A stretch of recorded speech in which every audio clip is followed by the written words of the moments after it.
Bidadi township ಯೋಜನೆಯನ್ನ ವಿರೋಧಿಸಿ JDS ಪಾದಯಾತ್ರೆಯನ್ನ ಹಮ್ಮಿಕೊಂಡಿದೆ. ಆದರೆ ಈ ಪಾದಯಾತ್ರೆ ಮೈತ್ರಿ ಪಕ್ಷ ಬಿಜೆಪಿ ಜೊತೆಯೋ ಅಥವಾ ಒಬ್ಬಂಟಿ ಹೋರಾಟವೋ ಅನ್ನೋದು ಕುತೂಹಲವಾಗಿಯೇ ಉಳಿದಿದೆ. ಇದ್ರ ಬಗ್ಗೆ ಮೂಲಗಳು ಹೇಳೋದೇನು ಹಾಗಾದ್ರೆ? ಮೈತ್ರಿ ನಾಯಕರ ತೀರ್ಮಾನ ಯಾವಾಗ ಹೊರಗೆ ಬೀಳುತ್ತೆ ಹೇಳ್ತೀವಿ, ಈ ಸ್ಟೋರಿ ನೋಡಿ.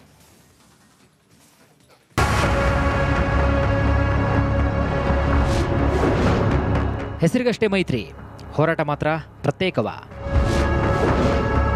ಬಿಜೆಪಿ ಜೆಡಿಎಸ್ ಒಗ್ಗಟ್ಟಿನ ಪಾದಯಾತ್ರೆ ಅನುಮಾನ. ರಾಜ್ಯದಲ್ಲಿ ಬಿಜೆಪಿ ಜೆಡಿಎಸ್ ಮೈತ್ರಿಯಾಗಿದೆ. ಆದರೆ ಕೆಲವೊಂದು ವಿಚಾರಗಳು ಬಂದಾಗ ಇಬ್ಬರದ್ದು ಕೂಡ ಪ್ರತ್ಯೇಕ ಹೋರಾಟ, ಕೆಲವೊಮ್ಮೆ ಒಗ್ಗಟ್ಟಿನ ಹೋರಾಟ ನಡೆದಿದ್ದು ಕೂಡ ಇದೆ. ಮುಡಾ ಪಾದಯಾತ್ರೆ ವೇಳೆ ಮೂಡಿದಂತಹ ಒಗ್ಗಟ್ಟು ಬಿಡದಿ ಟೌನ್ಶಿಪ್ ವಿರೋಧಿಸಿ ಮಾಡುವಂತಹ ಹೋರಾಟದಲ್ಲಿ ಒಮ್ಮತ ಕಂಡುಬರುತ್ತಿಲ್ಲ. ಕೊನೆ ಕ್ಷಣದವರೆಗೂ ಜಂಟಿ ಹೋರಾಟದ ಬಗ್ಗೆ ಗುಟ್ಟು ಬಿಟ್ಟು ಕೊಡದ ಎರಡೂ ಪಕ್ಷಗಳ ನಾಯಕರು ಶನಿವಾರ ಸಭೆ ನಡೆಸಿ ತೀರ್ಮಾನವನ್ನು ತೆಗೆದುಕೊಳ್ತೀವಿ ಅಂತಾನೆ ಹೇಳ್ತಾನೆ ಬಂದಿದ್ದಾರೆ.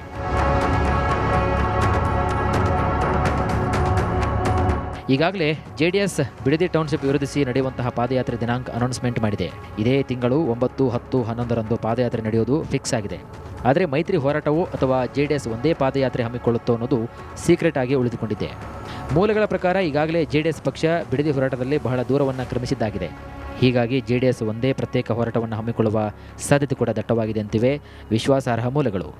ಇದೇ ತಿಂಗಳು 9ನೇ ತಾರೀಕಿನಿಂದ 11ನೇ ತಾರೀಕಿನವರೆಗೆ 3 ದಿನಗಳ ಕಾಲ ಆ ರೈತರ ಪರವಾಗಿ ಆ ಭೂಮಿಯನ್ನು ಉಳಿಸಬೇಕು ಅಂತಕ್ಕಂಥ ಒಂದು ಹೋರಾಟದಲ್ಲಿ ನಾವು ಸಹ ಅವರಿಗೆ ಧ್ವನಿಗೂಡಿಸ್ತಕ್ಕಂಥದ್ದಕ್ಕೋಸ್ಕರವಾಗಿ ಒಂದು ಪಾದಯಾತ್ರೆಯನ್ನು ಇವತ್ತೇನು 9ನೇ ತಾರೀಕಿನಿಂದ ಪ್ರಾರಂಭ ಆಗ್ತಾ ಇದೆ. ಸುಮಾರು 7,800 ಎಕರೆ ಭೂಮಿಯನ್ನು, ಅದು ಫಲವತ್ತಾದಂಥ ಭೂಮಿ. ನವದೆಹಲಿಯಲ್ಲಿ ಬಿಡದಿ ಟೌನ್ಶಿಪ್ ವಿರುದ್ಧದ ಹೋರಾಟದ ಬಗ್ಗೆ ಮಾತನಾಡಿರುವಂತಹ ವಿಪಕ್ಷ ನಾಯಕ ಆರ್ ಅಶೋಕ್, ಇದುವರೆಗೆ ವಿಧಾನಸೌಧದ ಒಳಗಡೆ ಒಟ್ಟಿಗೆ ಹೋರಾಟವನ್ನು ಮಾಡಿದ್ದೇವೆ. ಈಗ ಬಿಡದಿ ವಿಚಾರದಲ್ಲಿ ಹೋರಾಟವನ್ನು ಮಾಡಬೇಕಾಗಿದೆ. ಹೀಗಾಗಿ ಶನಿವಾರ ಸಮನ್ವಯ ಸಮಿತಿ ಸಭೆಯನ್ನು ಕರೆದಿದ್ದೇವೆ. ಬಳಿಕ ಎರಡೂ ಪಕ್ಷಗಳು ಬಿಡದಿ ಹೋರಾಟದ ಬಗ್ಗೆ ಒಳ್ಳೆಯ ನಿಲುವನ್ನು ತೆಗೆದುಕೊಳ್ತೀವಿ ಎಂದಷ್ಟೇ ಅಶೋಕ್ ಹೇಳಿದ್ದಾರೆ. ಪಾದಯಾತ್ರೆಯನ್ನು ಅನೌನ್ಸ್ ಮಾಡಿದ್ದಾರೆ ನಿಖಿಲ್ ಕುಮಾರಸ್ವಾಮಿ ಅವರು.